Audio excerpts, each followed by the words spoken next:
Fear is a death trap. Fear is a death trap? Oh God, let the fear go. Get rid of the fear. I'm in a death trap right now. Get rid of the fear.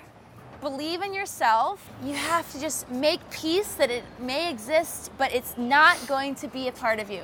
Gotta just get rid of it. I'm Hartley Sawyer.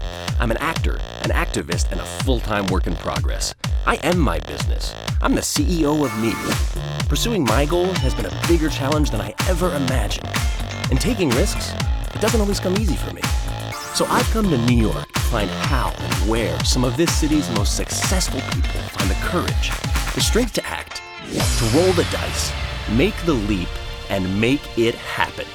My education begins right now. This is Courageous Leaders.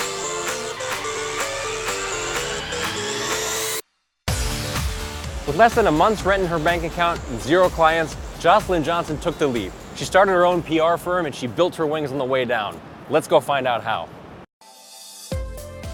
So Jocelyn, you graduate from the University of San Diego when you're 25 and you decide to start your own PR firm.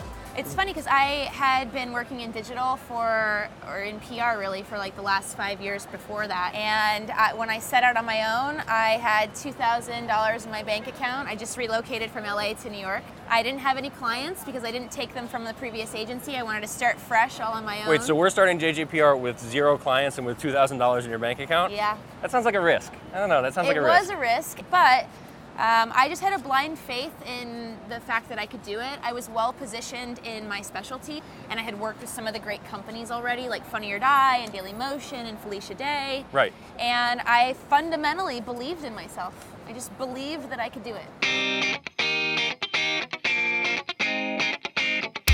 $2,000 in the bank account, 0 clients. Was there ever a moment where you thought, can I do this? Should I do this? I actually had 2 really pivotal meetings that were drivers in me, having the faith and the blind trust in myself that I could actually do it. And I came out of that second meeting with a woman who is the publicist for Ashton Kutcher. Okay. And she had said to me, you know, you've got what it takes. If anybody can do this, you could do this. And I walked out and I just looked up at the sky here in New York. I remember looking up at the sky and thinking, I can do this. And I'm gonna go for it. Well, would you call that an aha moment? Yeah. You had kind of an aha moment. But I also think this timing was crucial because I ended up launching my PR business 2 months before YouTube announced their $100 million in funding. And I had branded myself as an online video specialist. So that really lit the spark underneath my business. And then I signed Sheer Lazar and What's Trending. I signed Dance On very quickly. And then YouTube announced the funding. And I just was sparked with business. So you had to stand on the edge. You had to stand on this precipice and you had to gauge everything, but eventually you just had to jump. Yeah. So I have to just jump if I want to do this. Yeah.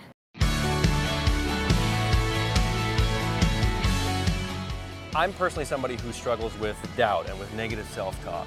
How do you get around that? Doubt is a virus, and if that virus can penetrate your mind, it could actually do more damage to your business than anything. Mm-hmm. So if I felt it coming on, I would turn it around and just continue to plow forward and tell myself, you know, nobody can stop you. You can do this. So something that I am learning from talking to these high performers and big achievers is that they all say you have to know what you want. Would you say that's a huge component of success, knowing what you want? I would say that it's about knowing what you want short-term, mid-term, and somewhat long-term, and also being aware that that's probably going to change a little bit as the time goes on. I have to have a plan, but I have to be willing to let the plan change and grow and evolve on its own. Every week I have my team send out goals that break down what they want to achieve for the week. I do it because if you put your goals down on paper and you know what you want to achieve, you're exponentially more likely to achieve it.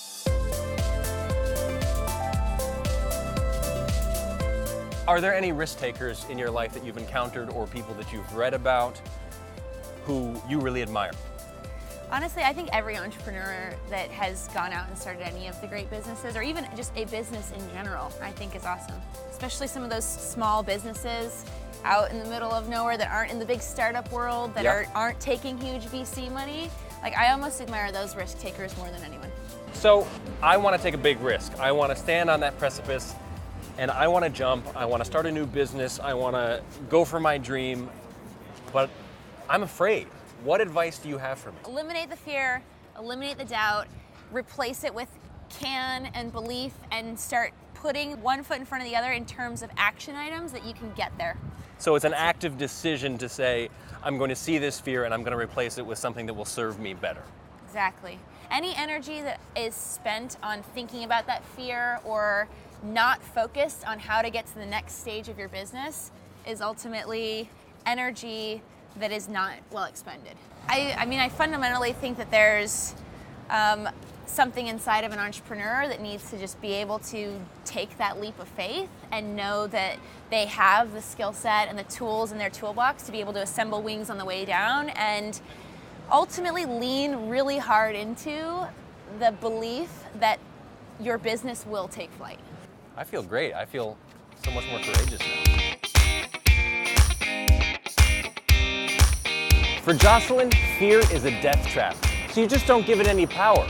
Instead, you put that energy into what you know you can make happen. Now that is courage.